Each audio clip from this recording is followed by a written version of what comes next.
Welcome back to the Farmside Chat. I'm proud to have you with us today. I'm Zippy Duvall, President of American Farm Bureau, and everybody knows that I love traveling the country talking to what we call the grassroots of our organization, the farmers and ranchers all across America that work so hard to make sure that your pantries are full and you have something to feed your children, which also provides us with national security.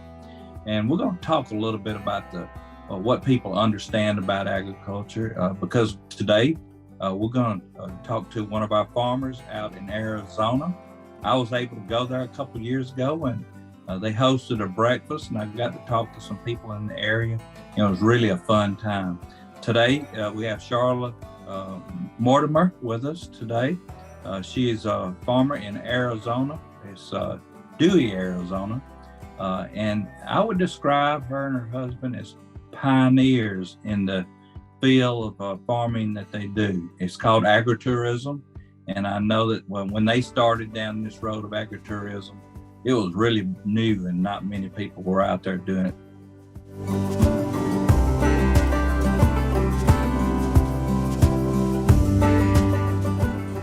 Welcome to the show, Sharla.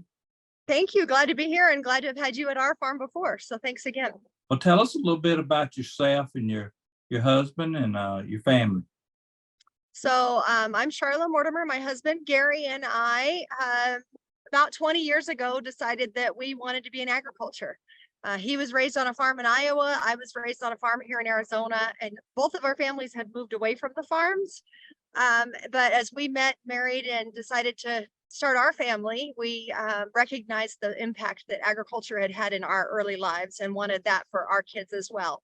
So about 21 years ago, we ended up buying a cattle ranch here just outside of Prescott, Arizona, and started getting very involved with Farm Bureau and with ag education. And I was doing field trips and all kinds of fun things like that. And then 12 years ago, we were approached to start a farm here in Dewey, Arizona, which is about 10 minutes or half an hour outside of Prescott, and start a farm here. And it was actually slated for development, and we were asked to come and caretake and grow it in the meantime until they got the development going. So that's where we started. So slated for development means it was practically lost from agriculture. Tell us how you were able to save that. So that's a really interesting story that doesn't happen hardly ever. And so we're very excited. I think it was about 100 miracles all wrapped into one. So we're done asking for any future miracles. We've already had ours. But what happened was it was a farm before that was sold to development. There was some issues with water and getting that development organized with the town and stuff like that. And so they were trying to work through all of that. They'd been working on it for 15 years, and they decided kind of overnight that, they were done. And so we had been here at that point for 10 years and had been farming it and building a business to support the farm and to support the land that we were here. And so we took the opportunity to buy it back from the development and move forward with the farm. So we're really excited that we are now permanent owners of this property and will continue to do agritourism here for many years to come. Can you tell us how big the farm is there? This farm is 350 acres. The Agua Fria River runs right through the one side of it. And so there's about 100 acres of riparian area and then about 250 acres of commercial and farmland. Okay, tell us how the farm has changed since y'all started. So when we got here 12 years ago at this location, it was weeds, huge weeds. You couldn't even see the pickup truck driving through the middle of the field. So it was just covered over in terrible, noxious weeds. So we started to grow and to clean it and to get rid of all the dead trees. It had sat vacant for 14 years at that point. Or no, I'm sorry. At that point, it was 7 years that it had been fallowed. And so we were able to start, bringing back that, getting the soils exposed and trying to get stuff planted and getting it ready for farming. And so our first year we planted sweet corn and pumpkins, and that was it. And now we grow over 56 different fruits and vegetables here at the farm and do U-Pick and all kinds of events and stuff that families come out, visit, and participate in. So U-Pick provides you a great opportunity to educate people and teach them about agriculture. Tell us a little bit about that. So ag education is my passion. Like I told you before, Gary and I's early childhood was all agriculture. And so we recognize how important that was in our lives. And then as we raised our family on the ranch and got them exposed to agriculture and understanding those things, and we'd go to classrooms and do ice cream in my kids' kindergarten classrooms, or, stuff like that, that we would just go and do. We did field trips out at the ranch as well. And so we just were always doing that education piece of it. And I loved it. I always say that there's nothing that a kid can't learn on a farm and in the dirt, and they have to have the dirt in order to learn that. And so that was where my passion was. And when we took over this farm, it was with the intention to have this farm open to the public, to be able to do field trips, to be able to do events, and have families come out and get that experience and that exposure to agriculture. So that's where my whole passion is, and that's why we're here today. Gary loves the farming piece of it, and he can grow all the stuff, and then I get to teach and play with it. So it's a partnership made in heaven, let me tell you. So what fruit or vegetable do you like growing the most? Oh my goodness. So I think it depends on whatever's in season. Today my favorite is blackberries. We've actually just recently taken and started doing blackberries and strawberries as well. Blackberries is a lot more prolific and easier crop to grow in this climate. It just seems to be very happy here, and so they've been really great. But like I said, we grow 56 different kinds of fruits and vegetables. Tomatoes are another one that I love. Tomatoes, fresh good tomatoes are amazing. And so we actually put in a greenhouse a few years ago, or multiple greenhouses, but we did that with the intention that we can have tomatoes year round. And so that was the hope there. So yeah, there's lots of really great things. I think anything you can eat, the closer to the vine you can get it, the better the flavor is. And it's just so much fun to let families come out and see that for themselves. I think everybody understands that and knows that. Sometimes people are not as fortunate to be able to have access to fresh fruits and vegetables, and I think farmers and ranchers are working hard to try to solve that problem. So that's a good thing. Absolutely. So tell us what a day in your life looks like. I mean, it'd be interesting to me. What time do you open the farm up? Which day of the week is the most busiest? How many people do you average a day? Be interesting. Yeah, sure. So we're very seasonal. Right now we're open from 7 to 7 every day of the week.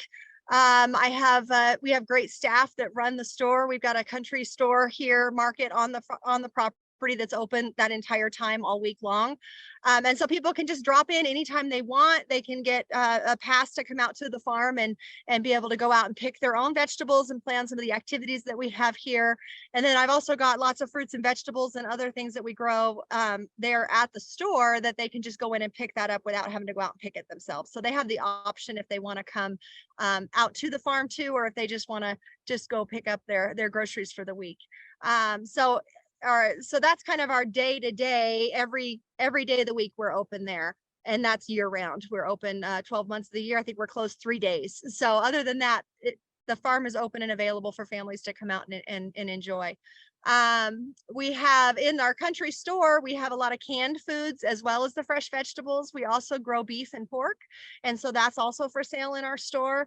And then we have a bakery department, so we've got bakers there every day baking off all these fresh veggies, or fresh, not veggies, we don't bake veggies, fresh treats and sandwiches and fudge, different things like that they can make for us. And so that gets that daily local traffic coming back all the time so they can see what's new in the store. So who needs a grocery store in Dewey? You're right. Well, I say if I have to go to the grocery store to get it, I've got to change my plan so that we have room for it in our store, because I don't like going to the grocery store. So I try to make it so everything is right here available. We've got a bread company that's local that delivers to us, and so we sell their bread and just all kinds of delicious things that we have available in the store. So we kind of dated this because you said that blackberries were in, and so that we're doing this in August, but it's going to run during October. So what is the favorite fruit and vegetable in October?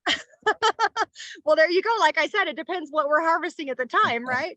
And so, pumpkins is the favorite at that point. Everybody loves to come out and experience the farm during the fall and sit under these big, beautiful, I'm actually under one of these huge cottonwood trees right here.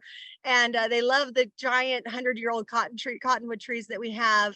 and they go out into the fields and pick their pumpkins and go through the corn maze and get to experience that whole piece of it. So it's a ton of fun. But yeah, pumpkins are a lot of fun. We grow over 50 different varieties of pumpkins here.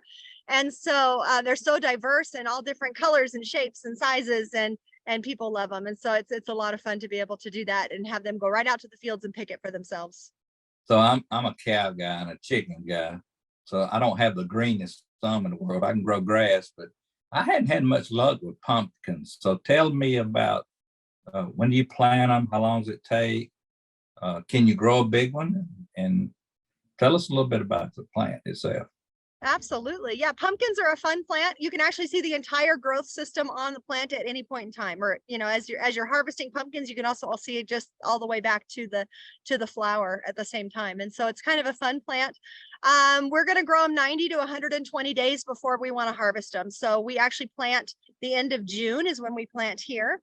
And then they'll be ready for harvest the beginning of October. I did plant some giant pumpkins this year. They should get to be about 500 pounds. So they're going to be big pumpkins. And those ones we planted in March. So that tells you that in order to develop all the way, they need a lot more time to do that. So we've got, I think about 30 of those plants. So we'll see how many nice giant pumpkins we end up with this year. Yeah, you're going to have to call me and give me a report on that. That'd be interesting. Will do. I'll send you some pictures. All right. That would be awesome. So, I know a lot of people buy a pumpkin for a jack-o'-lantern and they carve it. A lot of people want to buy a pumpkin to put in a pie. Are there different varieties that make the best, or can you buy one and carve it and then make pie out of it? So yes and yes. Okay. Or as the attorneys say in my life, yes, and it depends, right? So yeah, you can. There are special pumpkins for pies. They call them pie pumpkins or sweetie pie pumpkins. They've got a higher sugar content, and so the flavor of them is going to be a little bit sweeter. Most of the time, they're the smaller kind of cantaloupe-sized pumpkin is going to be those sweeter pumpkins. But you can just do a regular jack-o'-lantern pumpkin, carve it, enjoy it for a couple days, and then go ahead and cook it off for your pumpkin too, for your pies as well. So it works both ways. You're just gonna have to add a little bit more sweetener to the jack-o'-lantern pumpkin to get that really nice sweet pumpkin pie. Yep. So do you like pumpkin pie? Oh, I do, absolutely, with lots of whipped cream. Yeah. Well, it and sweet potato pie looks a lot alike, but boy, it didn't take long to tell when you stick it in your mouth which one's which. I love pumpkin pie. It's one of my favorites at Thanksgiving. Yeah, pumpkin pies are a lot of fun, and it's just another way to experience and to enjoy that fresh fruit that you get at the farm. So it's a lot of fun. Yeah, I love it. So I know also that you use your facilities there for a lot of community stuff. So tell us a little bit about that. Probably some business, some fun. Tell us a little bit about both. So like when you came to our farm a couple of years ago, we hosted a breakfast for you. We did a farm tour. We have, with all the fruits and vegetables that we grow and the meats that we grow, we actually have full-time chefs on property, and we have a commercial kitchen that they work in, and then they produce all of our food that we then serve at our different special events that we do. So we do everything from weddings to corporate parties to family reunions, birthday parties, baby showers. I mean, you name it, I don't care, I'll do it. Memorial services, life celebrations, that kind of thing. So anything I can do to keep the farm busy and keep people coming back, we do it. Every week we do a barn dance, which is a ton of fun. We have a live band come out and we make a nice farm dinner, and they get to come and dance, and we get a couple hundred people at that event every week. And they do a lot will it be the same people, or that'd be interesting to same people come back every week? Some of them come back every week, and some of them are brand new every week. So, we get a good turn of people all the time. Everything from, little 1-year-olds that are learning, running around and having a good time, to teenagers that are learning to dance and enjoying coming out. It's a nice, safe environment for them. And then, all the way to the adults, single adults, married adults, it doesn't matter. It's a great mix of people, and it's really a lot of fun. And it's been a great way for us to develop and to grow the farm, because they're coming back and they see what we're doing, and then they're telling friends and bringing more people. And so it's really a lot of fun. So country music? Country music, yep. Square dancing? No, well, I guess I do some square dancing, but more is going to be the more popular country music that we get now. So Josh Roy Band is one that's got up and coming. That's a new band that that we use. There's about 6 bands that we rotate through every week, and it's been a lot of fun. It took a while for it to take off, but now that it does, we have a great turnout every week, and it's beautiful. We just really enjoy it. Jennifer and I was just talking last night about we wish there was some place that had a dance because we would enjoy doing that. Bonnie and I, my first wife, we when we were really young, we used to go to the VFW club on Saturday night, and it was a lot of fun. And it's hard to find those kind of events anymore, especially that children and adults both can go to. I love seeing the teenagers come to that because it's a safe place for them to be. They come and hang out at the campfire and dance and enjoy each other's companies. We keep an eye on what's going on. They're not getting into trouble. Gary always said when our kids were growing up that he'd rather they be at the ranch because that's the trouble we can get them out of. And when they go to town, they get in that other trouble that we can't get them out of. And so it's always good to have the kids come and participate in those things as well. It is. Well, I know that you make your farm sounds so enjoyable, but I know that it doesn't go on without challenges. Tell us about the challenges that you face on the farm. So there are definitely challenges that we face. There's different things all the time. It's always something going on. And when you're growing, a lot of these farmers that I talk to grow maybe 2 or 3 crops a year. So, corn and soybeans is a popular one, or, just a couple things they'll really focus in on and enjoy and grow that 1 or 2 or 3 items. They don't really grow a lot of different things. And so a challenge with an agritourism farm is that we want to have products throughout the year that are nice and fresh, or that we're producing all year round. And so we have to grow a large variety of products to make that happen. And that's a challenge in itself. Keeping track of 56 different kinds of plants and knowing what that plant needs and when it needs water and when it needs harvest and when it needs planted and when it needs replanted, or, successional planting that we do for those. So that's probably the most challenging piece of it, is keeping up with the actual farming side of that with so many different varieties of products that we grow. So at American Farm Bureau, we do policy, and we work hard on, we depend on our grassroots organization to develop those policies at our counties, and it comes forward to that we use in Washington, D.C. But we also do a lot of leadership development training. I know that you are a graduate of our women's boot camp. Could you tell us a little bit about the boot camp, what it did for you and what it did for your business? I would love to. And in fact, that's the main reason why we're involved with Farm Bureau. Is not specifically the boot camp, but it's the leadership development piece of it, and the education that we can get every time we go to an event, or every time we go to meet with different farmers in the area. We can talk to them about what we're doing and network with those other farms and really help to bring something home that we can use at home. And the leadership development within the Farm Bureau is phenomenal. And so that's really one of the main reasons why we're as involved as we are. It's been a huge blessing in our lives and in my life to be able to enjoy that training and learn how to talk to media.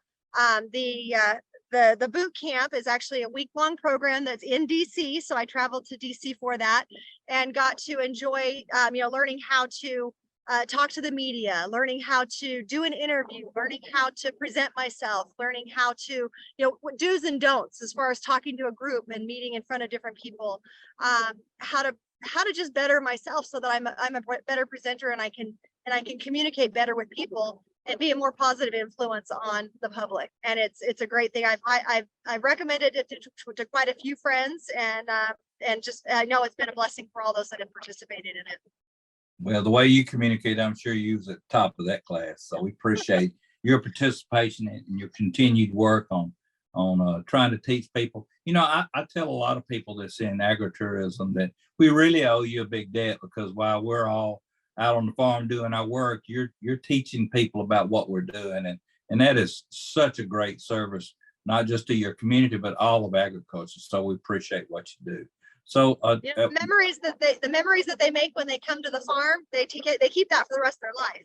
And those connections that they make to agriculture, they use that throughout their life as well. And so I think that I agree with you that by coming to a farm and by getting that direct exposure, it really changes their lives and helps them to be better and more understanding what's going on in agriculture in the in the whole industry. So absolutely, we're happy to do it. So as we draw to the end, if there's someone around in your community or driving through your community like to learn more, come visit your farm, how do they find you?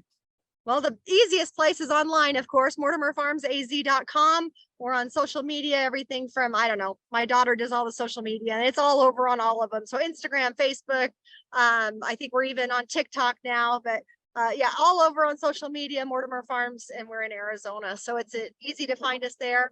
Our busiest season is in October, and that's when we get thousands of people that come out in a day to come and experience the farm and enjoy the hay rides and the fields and all the wonderful things that are going on there.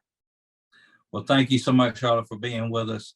I look forward to the next time I'm in Arizona and be able to come by and share a breakfast again with you, because it was delicious and wonderful. Encourage everybody to come out and visit y'all. Thank you for what you do, and we look forward to the next visit.